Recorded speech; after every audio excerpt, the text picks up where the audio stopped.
Welcome back everybody, nice quick one today. So the problem with the derailleur on this Marin bike, it's a slightly unusual problem, so I thought I'd make a quick video about it, just so you can see what I'm going to do to fix it.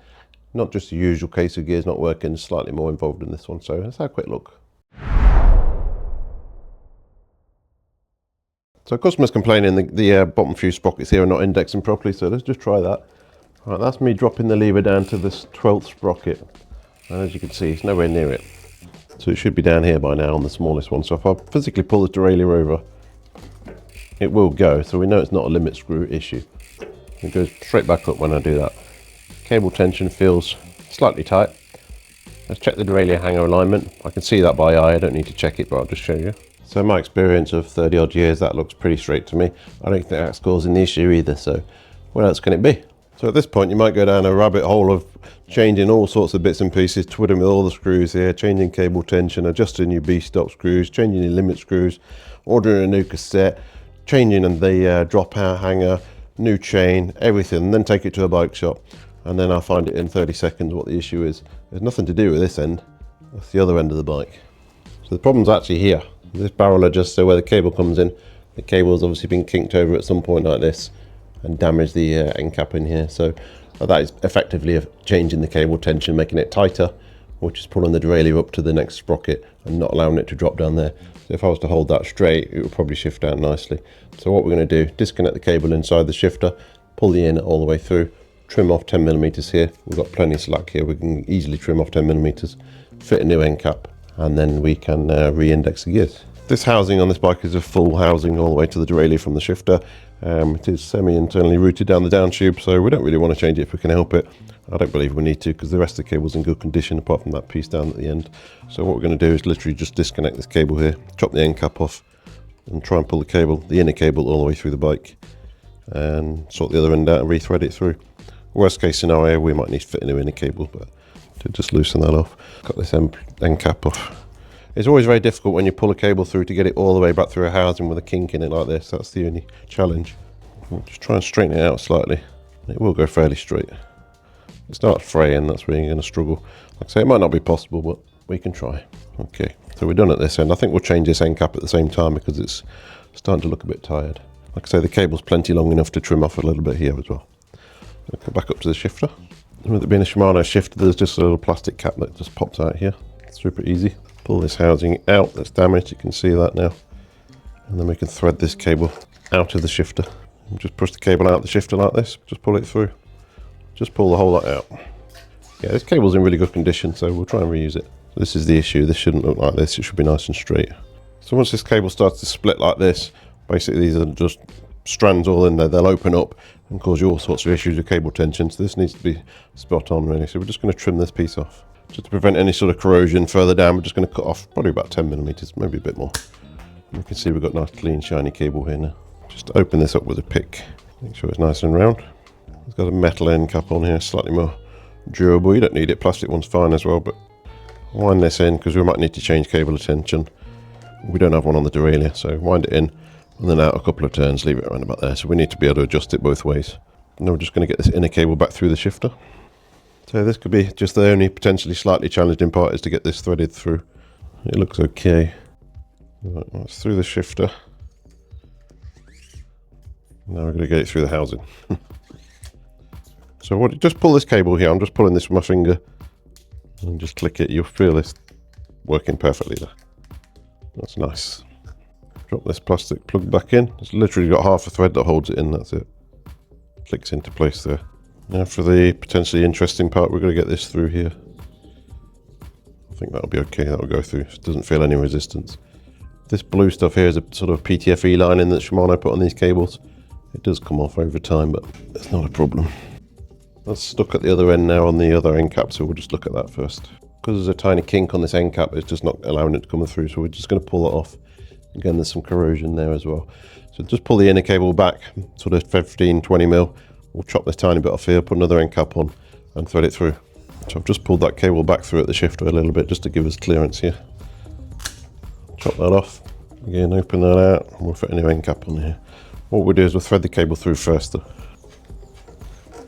There you go. Pull that through, locate it in the shifter like that.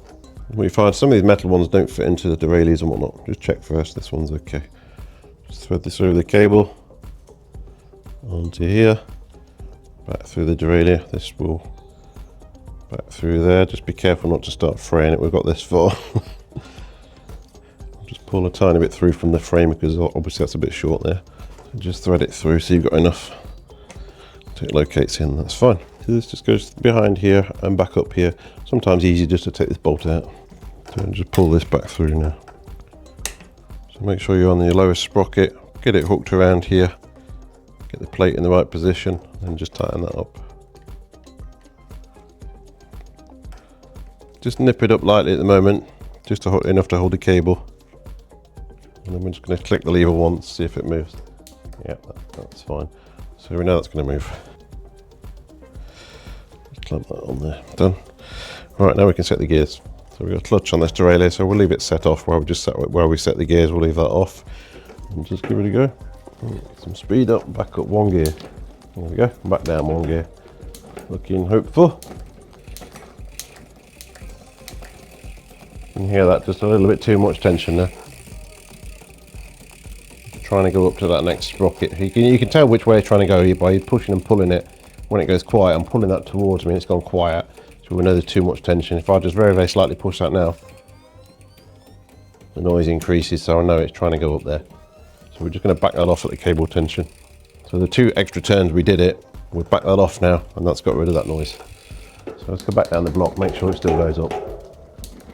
Yeah.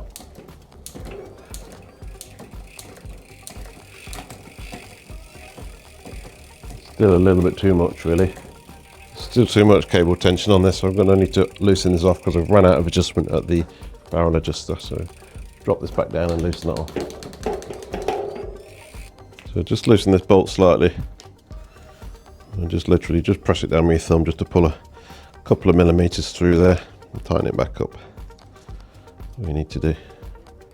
It's probably nowhere near enough now, but we know the barrel adjuster is all the way in, so we've got plenty of adjustment to pull it back up.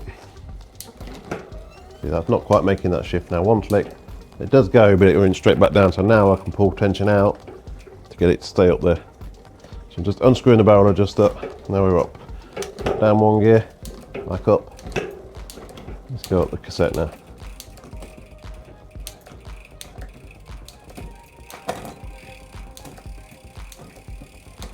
It's up, no problem.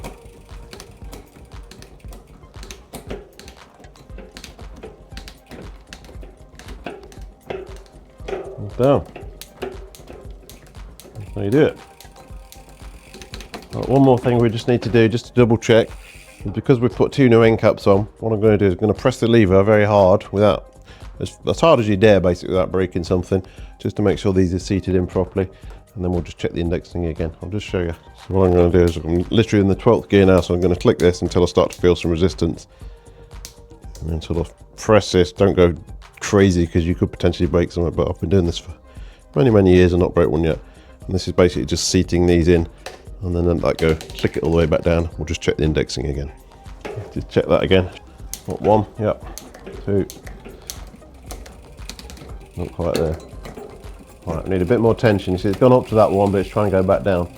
So we need to now just give it a bit more tension. Unscrewing that barrel adjuster, done. Start, go back down, start again, up.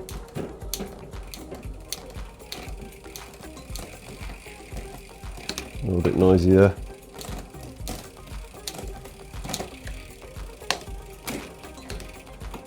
Too much tension now because it's not going down. A fine line really on these. Down, down.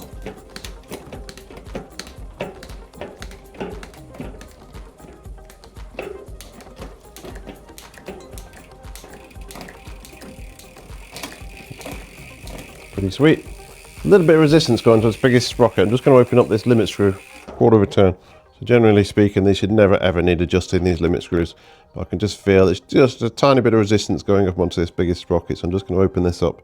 Just going to open it up literally a quarter of a turn. That's enough there. Okay, so that'll just stop that resistance. Let's just check that now. That should be pretty good. Drop down one.